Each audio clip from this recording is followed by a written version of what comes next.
Today was like every other day in Washington since the president announced his American Jobs Act. Absolutely no progress was made in passing that bill.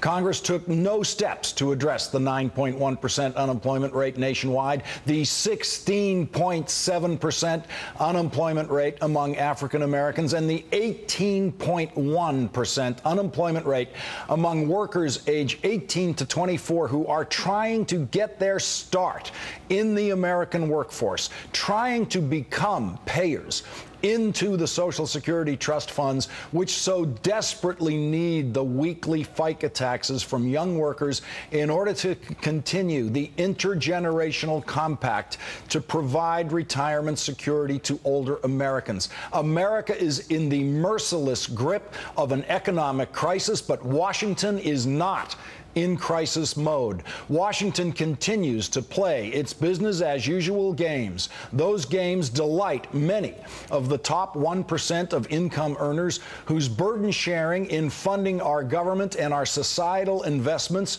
was dramatically reduced by the Bush administration tax cutting policies. Business as usual in Washington means that no progress has been made today on a more equitable distribution of tax burden sharing in this society, a more equitable distribution following the Buffett rule, the simple concept that billionaires like Warren Buffett should pay a higher tax rate than their middle-class employees do. The easy ride that Wall Street billionaires are provided by the tax code went unmolested today in Washington. The notion that Wall Street billionaires' income should be taxed at a lower rate than the income of the janitors who clean their office towers remains deeply embedded in the tax code. Washington did nothing today, nothing to rip that travesty out of the law of this land. Congress didn't hold a hearing today asking why a billionaire should pay a 15% rate on his so-called carried interest income when public school teachers and nurses pay higher tax rates. The Washington power elite went about their business today, making fundraising calls, meeting with lobbyists, scheduling re-election campaign events, while ignoring the massive economic inequities in this society that have become ever so painfully more clear in this economic crisis. If you lost your job today, Washington didn't notice. If you got foreclosed on today, Washington didn't notice. If you couldn't afford to see a doctor today, Washington didn't notice. And if you're a Wall Street billionaire who made another billion today, Washington made no real attempt to tax that billion fairly. It was business as usual in Washington today, and no one caused the power brokers any trouble. Possibly because my first guest was in New York today. Joining me now is Michael Moore, Academy Award-winning filmmaker, activist, and author of the new book, Here Comes Trouble, Stories from My Life. Michael, thank you very much for joining me tonight. I love this book, and I love its title, Here Comes Trouble. Where are you right now, Michael? Are you causing trouble? What are you doing? I'm here in Liberty Plaza in New York City. We are a block or so off Wall Street. We have financial buildings all surrounding us here. We're in the financial district, and we're in the 12th day now of an occupation of Liberty Plaza here. Thousands of people over the last 12 days have come to this plaza. Thousands of Americans, thousands of people who have come from all walks of life. Because they have had it. Because, I mean, that opening you just gave, the segment, that's the most brilliant thing I've heard on television this week. Thank you for saying what you just said, because nothing happened today for these people. Nothing happened yesterday, and nothing is going to happen tomorrow. And, you know, they're not going to do anything because they're bought and paid for. These politicians, they're bought and paid for by the people who work in these buildings up here on the top floors of Goldman Sachs. and Morgan Stanley, all these people, they buy these politicians, so nothing is going to get done. The people have had it, and that's why they've come here, and this is only going to grow. This is going to grow here in Liberty Plaza, and you're going to see this happening in cities all over the country, not because I say so, not because they say so. We say so. No, actually, what happened is that the rich weren't satisfied with having practically everything. They wanted it all. And so they have made lives miserable for so many millions of people that have lost their homes, people that are being foreclosed upon, over 50 million people that don't have health insurance. The people have lost their jobs. They say it's 14 million. That's the official number.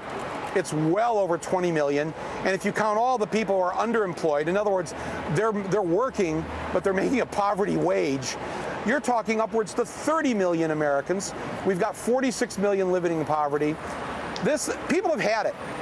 People have absolutely had it, and they're not going to take it anymore. And you see now the seeds of this revolt that's going to take place nonviolently across the country. The reason it will be nonviolent, the reason it doesn't have to be violent is because there's millions of us, and there's only really a few hundred of them. So it's not really a fair fight.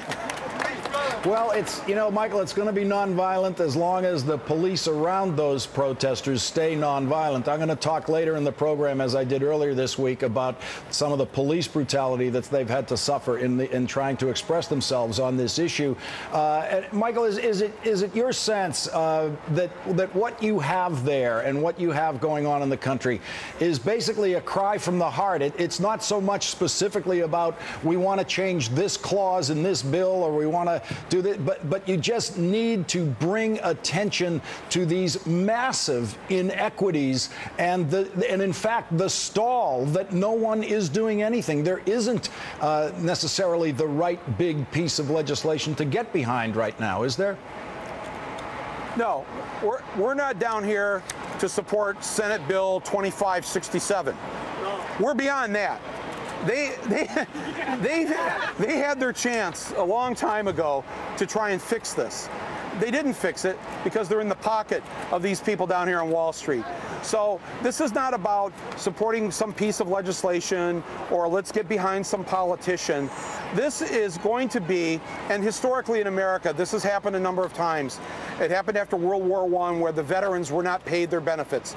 It happened during the Great Depression, when workers rose up in my town of Flint, Michigan, where the modern-day union movement began because people just took over the GM factories. This is what happens when people have had it. And it's not about policy wonkness and beltway bullshit that nobody cares about that anymore. They are just going to descend on, whether it's New York, whether it's in DC, whether it's in Los Angeles, San Francisco. This is just going to build and build. And you're going to see what I see here tonight. I don't know, your camera probably can't pick this up, but you see a variety of Americans here. You see really the mosaic of this country. You have young people here. You have senior citizens here. You have teachers here. You have nurses here. You have unemployed people here. You have young people who will be paying off student loans until their 40s. And if they lived in any other Western democracy, they wouldn't be in hock for half of their adult lives. This is. I thought somebody put it best the other day when they said, the main reason people are down here is to reclaim their future. Not the past, not even the present, but the future has been stolen. That's just how greedy these people are here on Wall Street.